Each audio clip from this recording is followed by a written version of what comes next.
Chers étudiants, chères étudiantes, bonjour. Je me présente, je suis le professeur Ahmed Sali, responsable du cours de module électromagnétisme dans le vide pour la filière SMP S3. Alors le plan de cette présentation sera structuré de la façon suivante. Alors on commence par des exemples d'application pour quelques formes de circuits. Alors notamment le champ magnétique créé par un fil infini, champ magnétique créé par un spire circulaire en un point M de son axe, champ magnétique créé par un solénoïde de longueur finie en un point intérieur de son axe. Alors on passera ensuite aux propriétés locales du champ magnétique. Alors on montre que la divergence de B égale à 0 est une des propriétés fondamentales du champ magnétique. On montre ensuite que le flux du champ magnétique à travers une surface fermée est nul. On abordera ensuite le potentiel vecteur. Ce potentiel vecteur est lié au champ magnétique B par la relation B égale rotationnelle de A. Alors on donne dans un premier temps une définition de potentiel vecteur. Alors ensuite, on passera au calcul de potentiel vecteur pour les trois types de distribution de courant. Alors on commence par le potentiel vecteur créé par un courant filiforme. Ensuite, potentiel vecteur créé par une distribution surfacique. Et on terminera par le potentiel vecteur créé par une distribution volumique. Champ magnétique créé par un fil infini. Alors considérons un fil infini parcouru par un courant permanent d'intensité I. Alors comme le montre cette figure, le courant I est constant, il est dirigé alors de bas vers le haut. Alors le but c'est de déterminer le champ magnétique créé par ce fil en un point M qui est situé à une distance ρ est égal à A égale à M de point O appartenant au fil.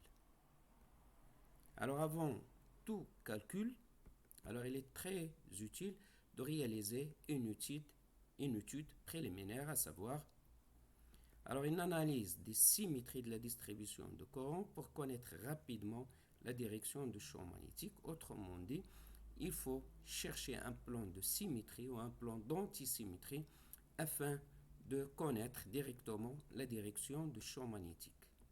Alors dans un deuxième temps, il faut faire une analyse des invariances pour réduire le nombre de coordonnées spatiales dont dépend le champ magnétique, c'est-à-dire il faut faire donc une étude d'invariance par translation et par rotation afin de réduire le nombre de coordonnées dont dépend le champ magnétique.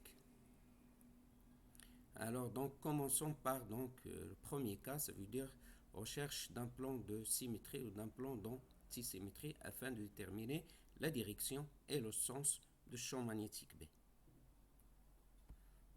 Alors donc le fil il a une forme cylindrique, on peut donc utiliser le coordonnées cylindrique. Alors donc soit ER, Eθ et EZ, donc les vecteurs unitaires de la base cylindrique. Alors ici, M, c'est le point où on veut déterminer le champ magnétique. B, donc il est distant du point O de ρ qui est égal à A. Alors ce que vous voyez donc ici en vert, donc c'est le plan contenant le point M qui est formé par les vecteurs unitaires ER et E de Z. Alors ce plan-là, donc c'est un plan de symétrie de la distribution de courant et par conséquent, donc le champ magnétique B, il est en M. Il est perpendiculaire donc à ce plan, ça veut dire perpendiculaire au plan formé par ER, EZ, donc il est porté selon la direction Uθ. Alors en effet, soit P, donc un point de fil, et donc il possède un élément de courant dl. Alors P' sont symétriques par rapport au plan MER de Z. Alors, il est caractérisé par l'élément de courant dl'. Alors, on remarque que l'élément de courant dl au point P', il est symétrique à l'élément de courant dl au point P. Et par conséquent, donc le plan MER-EZ est un plan de symétrie de la distribution de courant. Et par suite, le champ B, donc il est perpendiculaire à ce plan, donc il est porté par la direction Eθ. Alors la recherche d'un plan de symétrie ne permet pas de déterminer le sens du champ magnétique, donc nous donne une idée uniquement sur la direction du champ magnétique. Alors donc, pour déterminer le sens du champ magnétique, donc il faut appliquer donc la règle de tire-bouchon ou bien la règle de Biot et Savart. Alors ici, donc, il faut faire donc, le produit vectoriel de EDL et de PM. Alors ce produit vectoriel donc, alors, donne un sens qui est selon Eθ. Ou bien si on applique la règle de tire-bouchon, il faut l'appliquer dans ce sens, c'est de EDL vers M. Donc c'est dans ce sens, alors on tourne dans ce sens. Donc le sens, il est entrant, donc il est selon le vecteur Eθ. Donc le champ magnétique BM, alors égal à BM fois Eθ. Alors on peut également donc déterminer alors un plan d'antisymétrie, mais un seul plan d'antisymétrie, ça ne suffit pas pour déterminer donc la direction du champ magnétique. Alors ce plan-là, c'est le plan formé par ER, Eθ. Alors ici vous avez un point P caractérisé par l'élément EDL. Alors P', c'est la symétrie de P, donc il possède un élément de courant EDL, point P'. Alors la symétrie de EDL, alors il est dans ce sens, symétrie de EDL au point P par rapport au plan MER, Eθ. Alors on remarque que la symétrie de EDL, il est opposé à l'élément de courant EDLP'. Donc ce plan-là, alors le plan, alors ici désigné par la couleur, disons bleue, alors c'est un plan d'antisymétrie alors de la distribution de courant et par conséquent le champ magnétique elle appartient à ce plan. Alors je rappelle qu'on n'a pas besoin de chercher ce plan-là parce qu'un seul plan ça ne suffit pas et premièrement il faut commencer par la recherche d'un plan de symétrie de courant. Alors ce plan-là, comme on l'a montré, c'est le plan ER-EZ, donc le champ magnétique il est porté par le vecteur Eθ. Alors donc dépendance du champ magnétique vis-à-vis de coordonnées ρ, θ et z. Alors ici donc c'est l'étude de l'invariance. Alors la distribution de courant est invariante par translation et par rotation autour de OZ. Alors ça veut dire qu'on a une symétrie cylindrique, donc la distribution de courant G de ρ, θ, z est égale à G de ρ selon E de z. Alors ici vous avez le fil, donc si on se place par exemple à ce point-là, on fait une translation, on va trouver toujours la même distribution de courant également, puisque ici le fil il est infini, donc on va toujours trouver la même distribution de courant, donc la distribution de courant ne dépend pas de la variable z. Alors également, si on se place par exemple en ce point P, on fait une rotation, on va se trouver un autre point P', alors qui est caractérisé par la même distribution de courant, puisque la distribution de courant elle est uniforme, alors pour tout le fil, elle est la même, donc ne change pas. Donc la distribution de courant ne dépend pas de θ et par conséquent le champ magnétique ne dépend pas également de θ. Alors donc la distribution de courant ne dépend ni de θ ni de z et par conséquent la distribution de courant elle dépend uniquement de la variable ρ et d'après le principe de Curie, le champ magnétique également ne va dépendre que de la variable ρ. Alors on a donc B de M égale à B de ρ fois Eθ avec ρ qui est égal à A. Alors donc le but c'est de calculer le champ magnétique créé par le fil en un point M. Donc alors on commence premièrement à calculer le champ magnétique élémentaire D2B créé au point M par un élément P' qui est égal à DL. Alors comme l'on montre ici cette figure, donc ça c'est P' est égal donc à D de L. Donc alors cet élément donc il va créer au point M un champ magnétique élémentaire D de B qui est bien sûr alors dirigé selon le vecteur unitaire Eθ qui est entrant ici marqué par le symbole croix. Alors donc D de B est égal à mi0 sur 4P et DL produit vectoriel U sur R carré avec U est égal au vecteur PM sur PM, ça c'est la loi de Biot et Savart.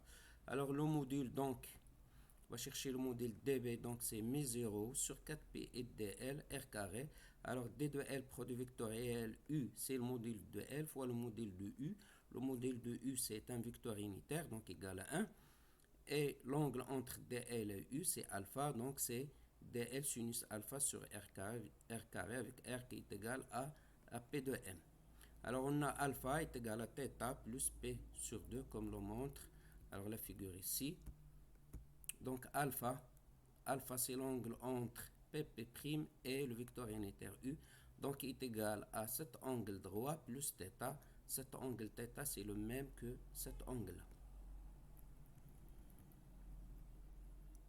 Donc d de b est égal à mi0 sur 4pi et dl cos θ sur r carré. Alors donc pour déterminer le champ magnétique B total créé par tout le fil, donc il faut essayer donc de choisir une variable d'intégration. Ici on a donc dl qui est égal à dz, on a la variable θ et on a r. Donc on va choisir comme variable d'intégration, c'est la variable θ. Donc on va essayer d'exprimer d de l en fonction de θ et r en fonction de θ. Alors donc ici on a O de P c'est Z, D de OP qui est égal à PP' est égal à D de L est égal à D de Z. Alors on cherche donc tangente de θ, tangente de θ c'est côté opposé, donc ça c'est OP c'est Z. Alors sur A, donc DL égale à DZ, donc on tire ici que DL égale à DZ, donc est égal à A sur la dérivée tangente prime de θ, c'est 1 sur cos carré θ, donc dθ, donc DL égale à A sur cos carré θ dθ. Donc on a exprimé dz en fonction de θ, il reste à exprimer r en fonction de θ. Or ici on a cos θ est égal à A sur R, donc on peut tirer 1 sur R d'ici qui est égal à cos θ sur A. Alors le champ magnétique total créé donc par tout le fil est B de M est égal à l'intégrale dBm pour tout le fil.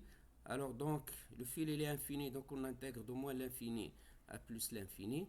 Donc égal à mi0 sur 4pi l'intégrale cos θ sur A fois dθ. Donc en remplaçant 1 sur R par son expression, d de z par son expression, on obtient donc ici cos θ sur A dθ. Et θ bien sûr, donc c'est ici pour un fil infini. Donc c'est θ, ça varie entre moins p sur 2 et p sur 2. Alors intégrale de cos θ, donc c'est sinus θ. Alors on obtient finalement que le champ magnétique B est égal à mi0 sur 2pi I fois ρ qui est égal à A fois Eθ. Alors passons au deuxième cas, c'est le champ créé par une spire circulaire en un point M de son axe. Alors considérons une spire circulaire qui est parcourue par un courant A d'axe O2Z et de rayon R. Alors le but c'est de déterminer le champ magnétique créé par la spire en un point M de son axe. Alors donc toujours, donc il faut faire une étude préliminaire. Donc il faut commencer par l'étude de l'invariance. Alors ici on remarque que la densité de courant elle est invariante par rotation autour de l'axe OZ. Ici on utilise donc les coordonnées cylindriques. Alors R, θ, Z, les vecteurs unitaires ER, Eθ et E de Z. Donc la densité de courant elle est invariante par rotation autour de l'axe OZ. Par conséquent, la distribution de courant donc, ne dépend pas de θ. G de ρ θ Z est égal à G de ρ de Z. Donc ce qui implique que le champ magnétique B de M est égal à B de ρ θ Z est égal à B est égal au champ magnétique B de ρ de Z d'après le principe de Corée. Or ici, on a choisi le point M sur l'axe OZ. Donc M, il a pour coordonnées, donc c'est 0, 0, Z. Donc en coordonnées cylindriques, on a OM est égal à ρ O de ρ plus, alors Z O de Z. Alors ici, donc ρ égale à 0, puisque le point M il est situé sur l'axe OZ. Et finalement, on a le champ magnétique B de M est égal, ne dépend que de la variable Z. Alors, étude de symétrie. Alors, on commence donc toujours à chercher un plan de symétrie de la distribution de courant. Alors, la spire ici, donc, elle est contenue dans le plan ER, Eθ. Donc, un plan de symétrie, donc ER, Eθ, c'est un plan de symétrie de la distribution de courant, mais ne passe pas par le point M. Donc, il faut au moins chercher deux plans d'antisymétrie de la distribution de courant et qui passent par le point M. Alors, tout plan contenant l'axe de la spire, ça veut dire l'axe OZ, est un plan d'antisymétrie de la distribution de courant. Il y en a une infinité. Alors, en particulier, alors le plan contenant le point M, alors formé par les vecteurs unitaires ER, E de Z, et par le plan contenant M est formé par les vecteurs unitaires Eθ et E de Z. Alors donc, et par conséquent, donc, le champ magnétique il appartient au plan ER-EZ et au plan Eθ-EZ, donc il appartient donc à l'intersection des deux plans, il est donc porté par l'axe O2Z. Alors donc, on passera donc à la détermination de sens alors de champ magnétique. Alors le sens du champ magnétique, donc, il est déterminé par la règle de tire-bouchon ou bien par la règle de la main droite. Alors comme le montre cette figure, alors ici vous avez un sens qui est contraire à notre cas. Donc comme le montre cette figure ici, donc le sens du champ magnétique il est donné par le pouce, donc il est dans ce sens-là. On revient à notre figure, donc en suivant ce sens-là, donc le champ magnétique il est selon le vecteur unitaire E de Z. Alors, le module de champ magnétique créé par l'Aspire a pour expression, donc voir TD sur E1, B est égal à mi0 sur 2, R carré plus Z carré à la puissance 3 demi fois le courant I. Ou encore, en fonction de θ, B est égal à mi0 I sur 2R sinus au cube de θ. Alors ici, donc, c'est exprime la variation de B de Z en fonction de Z. Alors, pour Z égale à 0, alors on obtient B égale à mi0 I sur 2R, ça c'est la valeur maximale du champ magnétique B. Alors lorsque Z tend vers plus l'infini, B de Z tend vers 0, également lorsque Z tend vers moins l'infini, le champ magnétique tend vers 0. Alors troisième cas, c'est champ créé par un solénoïde de longueur finie en un point intérieur de son axe. Alors, considérons un solénoïde qui est constitué d'un fil conducteur enroulé sur un cylindre de longueur L et d'axe OZ comprenant un spire. Donc, on a un solénoïde qui est constitué par un enroulement de fil constitué par un spire. Alors, chaque tour de fil constitue un spire circulaire de rayon R et parcouru par un courant I. Alors, on désigne ici par petit n qui est égal au nombre de spires, n sur L, c'est le nombre de spires par unité de longueur. Alors donc le but c'est de déterminer donc le champ magnétique créé par ce solénoïde en un point M de son axe. Alors on commence donc par l'étude de l'invariance. Donc alors les propriétés de symétrie alors ils sont restent valables également alors pour le cas d'un solénoïde que le cas d'un spire. Alors donc la distribution de courant possède une symétrie de révolution, ça veut dire alors une symétrie donc de révolution. Et puisque M est sur l'axe OZ, alors on a R également étant vers 0. Donc le champ magnétique B au point M, R, θ, Z nous dépendra donc de Z, donc d'après le principe de Curie, le champ magnétique. Alors donc B de M est égal à BR de θ Z est égal à B de Z. Alors ici donc la distribution alors de courant ne dépend également que de Z. Alors étude de l'invariance. Alors donc on essaye premièrement de chercher un plan de symétrie de la distribution de courant. Dans le cas où il est impossible de trouver un plan de symétrie, on passera à la recherche d'au moins deux plans d'antisymétrie. Alors ici donc on a alors ce plan là c'est un plan de symétrie, ça c'est le plan qui est donc tout plan qui est perpendiculaire à l'axe de solénoïde OZ est un plan de symétrie de la distribution de courant. Alors ce plan là donc ici c'est le plan formé par ER et Eθ. Donc M c'est un point de l'axe de la spire, donc ce plan là il peut contenir le point M, donc on peut le considérer comme un plan de symétrie. Et par conséquent, donc le champ magnétique M sera perpendiculaire à ce plan, donc il est porté par l'axe O de Z.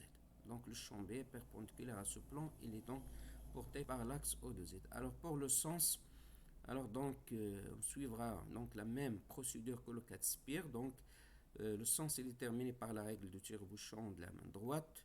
Donc le champ magnétique il est selon le vecteur unitaire E de Z. Alors comme l'on montre alors cette figure-là, donc, alors en suivant le sens de courant, le champ magnétique, il est donné d'après la règle de la main droite, il est donné par ce sens. Et pour le sens inverse, ce sens-là, donc s'il correspond à notre cas, donc le champ magnétique B, donc il est indiqué par le pouce, il est donc suivant la direction de vecteur OZ, suivant le vecteur unitaire E de Z. Alors donc pour déterminer le champ magnétique en un point M de son axe, alors on découpe donc le solénoïde en des tranches d'épaisseur D de Z. Alors ici c'est O, c'est l'origine. Donc on prend une épaisseur ici D de Z qui est centrée au point O. Alors cette tranche, donc il contient alors D inspire. Alors pour L, ici on applique la règle de 3. Donc grand L correspond à 1, c'est-à-dire pour une longueur L, on a grand inspire. Alors pour une tranche d'épaisseur dz, on a D de N. En appliquant la règle de 3, donc est égal à N dz sur L. Or N sur L sur petit n, donc le nombre de spires contenant dans cette tranche D de Z est petit n D de Z. Alors donc en s'inspirant de champ magnétique créé par une spire, alors on a le champ magnétique élémentaire donc créé par alors N dz spire, alors contenant dans cette tranche dz au point M, il est donné par dB qui est égal à mi0 N dz fois I sur dr sinus au cube de alpha. Alors ici on applique donc le théorème de superposition. Alors ici on applique on assimile que toutes les spires ici contenant dans cette tranche dz sont à la même distance donc de M. Donc c'est toujours donc c'est mi0 sur et 2r n dz et sinus et cube de alpha. Alors finalement donc en intégrant donc voir TD, alors on obtient que le module du champ magnétique B est égal à mi0 n et sur 2 cosinus alpha 1 moins cosinus de alpha 2. Alors pour un solénoïde infini, donc on a alpha 1 ça tend vers 0, alpha 2 ça tend vers pi, et par conséquent, le modèle de champ magnétique B se réduit à l'expression B égale à mi0 fois Ni. Alors à l'extérieur du solénoïde, on a le champ B extérieur, il est très inférieur au champ magnétique B intérieur, et pour un solénoïde infini, ça veut dire pour un solénoïde O, la longueur L est très supérieure à son rayon, on a le champ magnétique B tend vers 0. Alors donc, traitons ou bien passons au cas des propriétés locales du champ magnétique. Alors montrons que divergence de B égale à 0. Alors considérons un fil de forme quelconque parcouru par un courant d'intensité I. Le champ magnétique élémentaire dB créé par un élément D de L est donné par dB égal à mi0 sur 4pi I dL produit vectoriel R sur R3. Alors soit OX, Y, Z un repère cartésien dont l'axe OZ est dirigé suivant DL tel que DL et DLK et R exprime un coordonnée cartésien XI plus YG plus ZK. Alors DL produit vectoriel R est égal à DLK produit vectoriel XI plus YG plus ZK. Alors donc K produit vectoriel I c'est J, K produit vectoriel J c'est moins I, donc DL produit vectoriel R c'est DL XJ moins YI. Et par conséquent, on a D de B est égal à mi0 I sur 4P DL moins YI plus XJ sur R3 qui peut encore s'écrire DBXI plus DBYJ avec DBX qui est égal à moins mi0 I DLY sur 4P R3 DBY est égal à mi0 I DLX sur 4P R3 avec R c'est la racine X carré plus Y carré plus Z carré. Alors calculons donc divergence de DB. Alors, divergence dB est égal au vecteur nabla scalaire dB. Alors, en faisant le produit scalaire, on obtient donc c'est d sur dx dbx plus d sur dy dby. Alors, donc, en dérivant d de bx par rapport à dx, on obtient d sur dx dbx, c'est d sur dx, mais 0, i ds sur 4pi moins y sur r3. Donc, alors avec r, c'est la racine de x carré plus y carré plus z carré à la puissance 1,5, on obtient 3 mi0 i sur 4pi dlxy sur r5 qui est égal à moins la dérivée d sur dy de dby. Donc d sur dx dbx plus d sur dy dby égale à 0. Et par conséquent, donc divergence db égale à 0. Ce qui implique que divergence de b est égale à divergence. On remplace b par son expression, c'est l'intégrale db à travers tout le fil. Alors en faisant entrer divergence à l'intérieur de l'intégrale, on obtient donc l'intégrale divergence db, quand divergence db est égale à 0, et par conséquent, donc divergence de b égale à 0. Alors passons à la deuxième propriété, c'est flux d'un champ magnétique à travers une surface fermée qui est nulle. Alors en électromagnétisme, on définit le flux de vecteur champ magnétique B à travers une surface S fermée par la relation. Le flux est égal à l'intégrale de B scalaire ds à travers une surface fermée S. Alors ici, on applique donc ce qu'on appelle le théorème de Green-Ostogatsky. Donc ce flux-là est égal à l'intégrale triple divergence de B dV. Or, divergence de B égale à 0. Par conséquent, donc le flux de champ magnétique B à travers la surface fermée S égale à 0. V, c'est le volume intérieur de la sphère fermée S. Ça veut dire c'est le volume qui est délimité par la surface S. Et ds, c'est l'élément normal à la surface S. Alors remarque, donc à partir de cette relation, donc on va déduire alors cette remarque. Le flux de vecteur champ magnétique B à travers toute surface s'appuie sur un même compteur est le même. Alors en effet, prenons deux surfaces S1 et S2 s'appuient sur C. Alors ça c'est la surface S1, ça c'est la surface S2. Les deux surfaces S1 et S2 alors s'appuient sur ce compteur fermé, C. Alors la surface totale c'est S est égale à S1 plus S2 est une surface qui est fermée. Alors la conservation du flux magnétique impose que, donc puisque S est une surface fermée, donc le flux de champ magnétique B à travers cette surface il est égal à 0.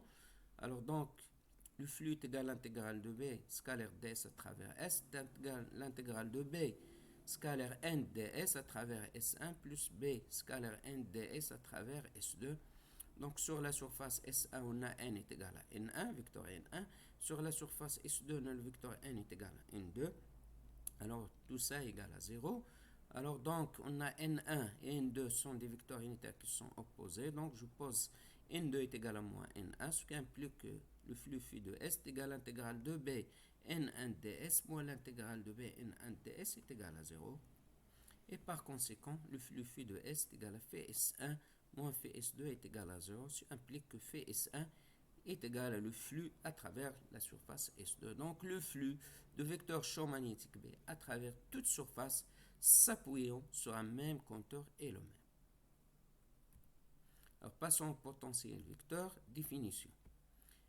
Alors la divergence de tout rotationnel d'un vecteur U est nulle, c'est-à-dire quel que soit U, on a une divergence de rotationnel de U égale à 0. Et puisque la divergence de B égale à 0, il existe donc un vecteur A tel que B égale à rotationnel de A d'après cette expression, donc qui est égal à nablapre du vectoriel A de M.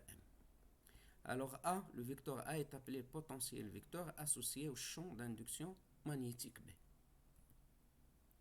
Alors si B vérifie la relation B égale à rotationnel de A, alors également A' qui est égal à A de M plus gradient de F de M et aussi potentiel vecteur associé au champ magnétique B. Alors c'est-à-dire il vérifie la relation B égale à rotationnel de A'. Si on calcule le rotationnel de A', donc il est égal au rotationnel de A plus rotationnel de gradient de F de M. Or, le rotationnel de gradient de F égale à 0, quel que soit F. Donc, alors on a ici donc une infinité de solutions, quel que soit F. Donc, pour chaque F, on a une solution. Donc, pour déterminer complètement A, ça veut dire pour avoir une solution unique, alors on impose une condition dite de jauge. C'est jauge de Coulomb, c'est divergence de A égale à 0. Ce qu'on appelle, c'est la condition de jauge de Lorentz, simplifiée bien sûr en régime stationnaire, régime alors indépendant du temps. Donc, alors ici, on va essayer de déterminer la forme générale de potentiel vecteur associée aux trois types de distribution de Courant. On commence par la distribution alors de Courant fil et forme. Alors pour un conducteur filiforme, la loi de Biot-Savart s'écrit dB est égal à mi0 sur 4pi et dl produit vectoriel u sur r carré. Or, d de L produit vectoriel u sur r carré est égal à rotationnel de dl sur r. Alors en effet,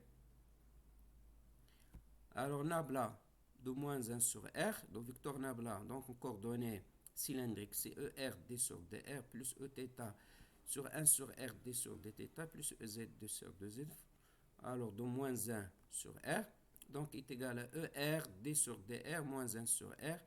Donc la dérivée de moins 1 sur r par rapport à r, c'est ER sur r carré, car la dérivée de moins 1 sur r par rapport à dθ est égale à 0. La dérivée de moins 1 sur r par rapport à z est égale à 0. Finalement, on obtient nabla de moins 1 sur r est égal à le vecteur u sur r carré, avec u, c'est le vecteur unitaire e de r. Alors donc on revient à dl produit vectoriel u, dl produit vectoriel u sur r carré, donc c'est dl, on remplace donc u sur r carré par nabla de moins 1 sur r. Donc dl produit vectoriel nabla moins 1 sur r. Alors on applique la relation a produit vectoriel moins b est égal à b produit vectoriel a. Donc est égal à nabla de 1 sur r produit vectoriel d de l. Alors on sait que donc nabla produit vectoriel, une fonction scalaire fois vecteur unitaire u, est égal à nabla f produit vectoriel u, plus f nabla produit vectoriel u. On tire donc nabla f produit vectoriel u est égal à nabla produit vectoriel f de u moins f nabla produit vectoriel u. Alors ici donc on applique cette relation à nabla de 1 sur r produit vectoriel de l, avec f est égal à 1 sur r et le vecteur u égal à dl. Alors on obtient donc dl produit vectoriel u sur r carré qui est égal à nabla de 1 sur r produit vectoriel d de l, donc est égal à nabla produit vectoriel dl alors sur r. Donc ici on applique f, c'est 1 sur r et u sur dl, donc c'est nabla produit vectoriel dl sur r moins f nabla produit vectoriel u, ça veut dire moins 1 sur r nabla produit vectoriel d de l.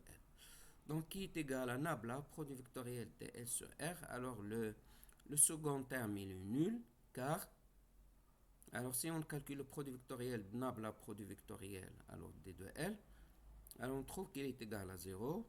Alors pourquoi? Parce que la dérivée de dθ sur dr égale à 0, la dérivée de dz sur dr égale à 0, la dérivée de dr sur dθ égale à 0, la dérivée de dz dθ égale à 0. Et également, on a le vecteur ER, produit vectoriel ER c'est 0, Eθ, produit vectoriel Eθ c'est 0, et EZ, produit vectoriel EZ égale à 0. Et finalement, on a donc d de b est égal à mi0 sur 4pi. On remplace donc dl produit vectoriel u sur r carré. Et dl produit vectoriel u sur r carré est égal à mi0 i sur 4pi. Donc nabla produit vectoriel dl sur r donc est égal à nabla. Donc ce sont des mi0 i sur 4pi, c'est une constante, donc on peut le faire rentrer à l'intérieur. Donc est égal à nabla produit vectoriel mi0 i sur 4pi dl sur r. Donc alors donc cette expression s'écrit de la forme nabla produit vectoriel quelque chose qui est égal à db. Donc cette expression, cette quantité ne peut être que d de a. Donc est égal à rotationnel d de a, ce qui implique que d de a est égal à mi0 i sur 4pi dl sur r. Donc ça c'est le potentiel vecteur élémentaire. Alors donc pour donc un conducteur filiforme de longueur finie, le potentiel vecteur total est de la forme a de m mi0 sur 4pi, l'intégrale est d de l, avec d de l c'est un élément de longueur d'un point P de fil, alors sur R. Alors pour une distribution surfacique de courant, alors le potentiel vecteur donc au point M c'est égal à mi0 sur 4pi, l'intégrale donc de l'élément de courant dc sur R. Alors ici et d de L c'est l'élément de courant, donc c'est l'élément de courant dc sur R. Pour donc une distribution surfacique, d de c est égal à gs ds. Donc finalement on obtient A égale à mi0 sur 4pi, l'intégrale gs de p ds sur R, avec g de s c'est le vecteur densité de courant surfacique. Et finalement, pour une distribution volumique de courant, le potentiel vecteur total, alors donc calculé au point M, est égal à mi0 sur 4pi, l'intégrale triple de l'élément de courant dc sur R.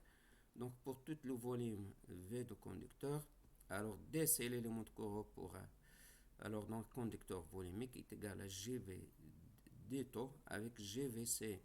Donc, c'est le vecteur densité de courant volumique. Et finalement, le potentiel vecteur A, crie au point M, égale à mi0 sur 4P, l'intégrale triple de vecteur densité de courant GV d taux sur R.